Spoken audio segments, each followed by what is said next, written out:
Hello friends, मैं doctor Manju और आप देख रहे हैं स्माइल स्टोन। आज हम बात करेंगे कि दांत को आरसीटी या रूट कैनाल से कैसे बचाया जा सकता है।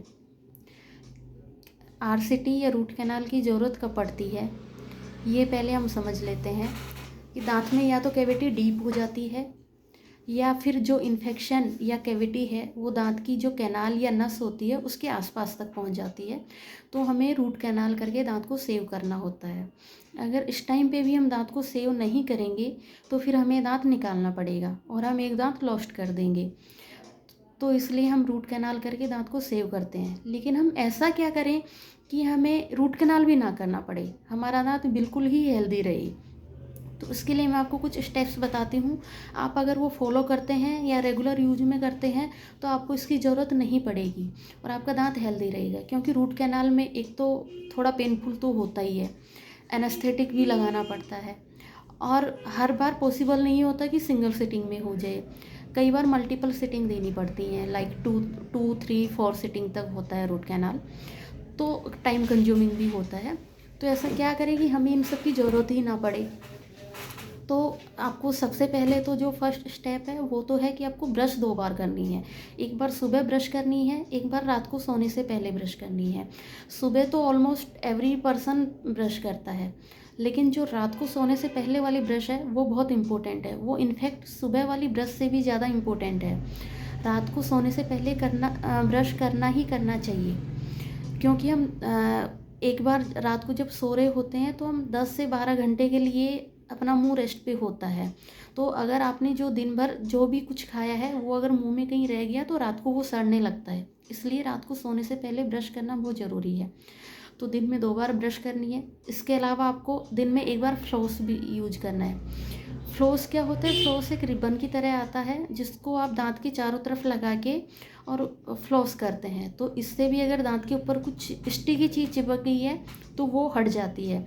तो आपको दिन में 2 बार ब्रश करनी है, 1 बार फ्लॉस करना है। इसके अलावा आप एक रूटीन बना लो कि आपको मॉर्निंग टाइम में ऑयल पुलिंग करनी ही करनी है।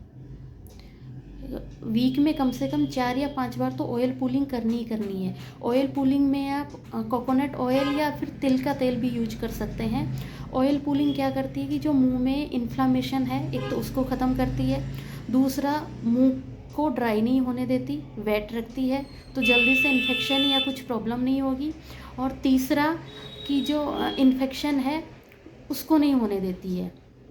क्योंकि ये ऑस्मोसिस का काम करता है ऑयल, और इन्फेक्शन या इन्फ्लामेशन को ख़त्म कर देता है, होने नहीं देता। तो ऑयल पुलिंग आप ज़रूर से इंक्लूड कर लीजिए अपने रूटीन लाइफ में।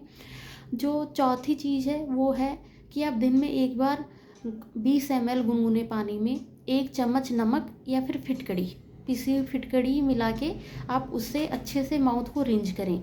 3 से 4 मिनट के लिए रिंज करें। उसके अलावा जब आप रिंज कर लें तो आप फिर कुछ मिनट्स के लिए मुंह को साफ पानी से ना धोएं। 3-4 मिनट्स आप रुक जाइए, उसके बाद आप साफ पानी से मुंह साफ कर सकते हैं।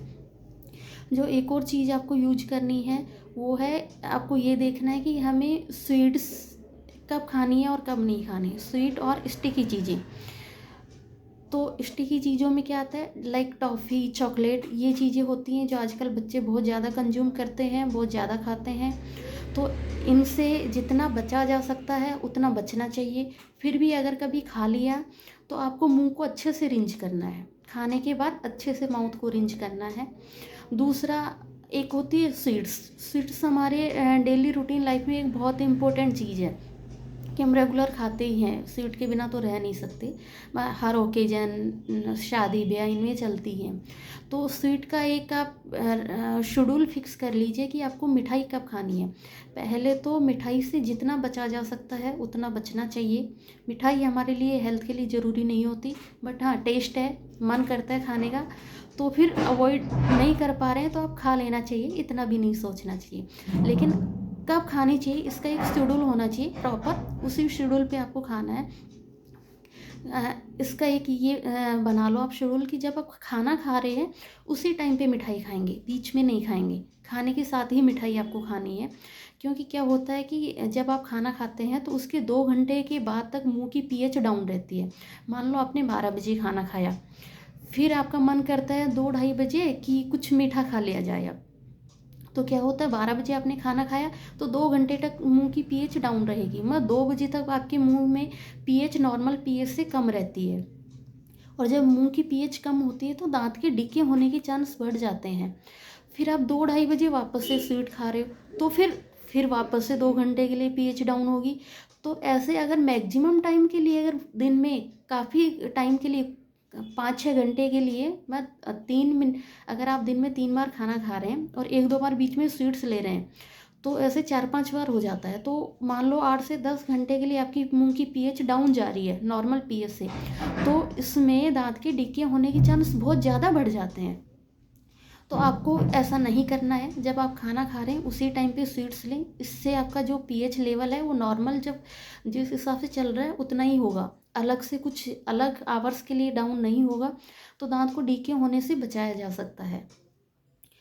और कुछ ऐसी चीज़ें भी आपको डाइट में इंक्लूड करनी है जो कि आपके मुंह को ही नहीं, ओवरऑल बॉडी को फिट रखे। जैसे आपको दिन में एक बार कोई ना कोई फ्रूट लेना ही चाहिए। वेजिटेबल्स जितनी हो सके उतनी कंज्यूम करनी चाहिए। एक डाइट में आपको सैलड इंक्लूड करनी ही करनी चाहिए। दिन में एक बार तो सैलड लेना ही लेना चाहिए। और एक दही या मिल्क प्रोडक्ट बहुत अच्छा सोर्स है, ये आपको डेली कंज्यूम करना ही करना चाहिए। अगर आप बात करें अपन दही की, तो दही में प्रोबायोटिक्स बहुत ज़्यादा होते हैं। तो ये प्रोबायोटिक्स अगर बॉडी में कोई कहीं का भी अगर हल्का फुल्का इन्फेक्शन होता है तो उसमें ये बहुत हेल्प करते हैं इन्फेक्शन को ख़त्म करने में, हल्के फुल्के इन्फेक्शन को। तो ये प्रोबायोटिक्स बॉडी के लिए बहुत बहुत ही अच्छी चीज़ है। और ये यूजुअली नॉर्मल अपन जो खाते हैं उसमें दही में भरपूर मात्रा में पाई जाती है। ये कुछ चीज़ें हैं जिनको आप रूटीन लाइफ में इन्वॉल्व करके दांत को डीके होने से बचा सकते हैं और रूट कैनाल से बचा सकते हैं। फिर भी कई रीज़न होते हैं, कई बार दांतों का अलाइनमेंट ही ऐसा होता है कि आप कितना ही कुछ कर लो, कितनी ब्रश कर लो, फिर भी कुछ ना कुछ हो ही जाता है। तो इसके लिए आपको महीने में ऐसा हो ही जाता है तो आपको 6 महीने में एक बार डेंटल कंसल्टेशन ज़रूर लेनी चाहिए। अगर कहीं पे हल्का फुल्का डीके हो गया है या कुछ और हो गया है या टूथब्रश की वजह से दांत घिस गया है तो फिर आप वहाँ पे फिलिंग करवा सकते हैं। डेंटिस्ट आपको वहाँ प्रेस्क्राइब कर देगा कि आपको अभी फिलिंग की ज़रूरत है या क्या कुछ करना चाहिए, तो फिर वो सीवियर प्रॉब्लम नहीं हो पाएगी। अब अगर दांत डीके भी हो गया तो इनिशियल स्टेज में ही फिल हो जाता है वो, तो फिर रूट कैनाल की ज़रूरत नहीं पड़ती। अदरवाइज जब ज़्यादा डीके हो गया या कैनाल के आसपास तक पहुँच गया तो फिर तो एक ही सॉल्यूशन बचता है, रूट कैनाल, दांत को सेव करने का। और अगर रूट कैनाल नहीं करवा पा रहे हैं तो फिर दांत को निकलवाना होता है। और मुंह में दांत 2 बार ही आते हैं। एक तो बचपन में आने वाला सेट होता है मिल्क टीथ का, वो टूट जाता है 10-11 साल तक। उसके बाद जो दांत आते हैं वो 32 ही होते हैं, वापस से कोई दांत नहीं आता। और आजकल तो 32 ना आके इनफैक्ट 28 ही आ रहे हैं न्यू जनरेशन में। तो बहुत इम्पोर्टेंट है दांत, इनकी केयर करना बहुत ज़रूरी है। तो ऐसे दांत को लॉस्ट मत होने दीजिएगा, केयर कीजिएगा, ठीक है। आज के लिए बस इतना ही।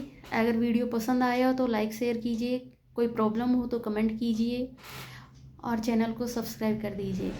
Thank you for watching. देखते रहिए स्माइल स्टोन।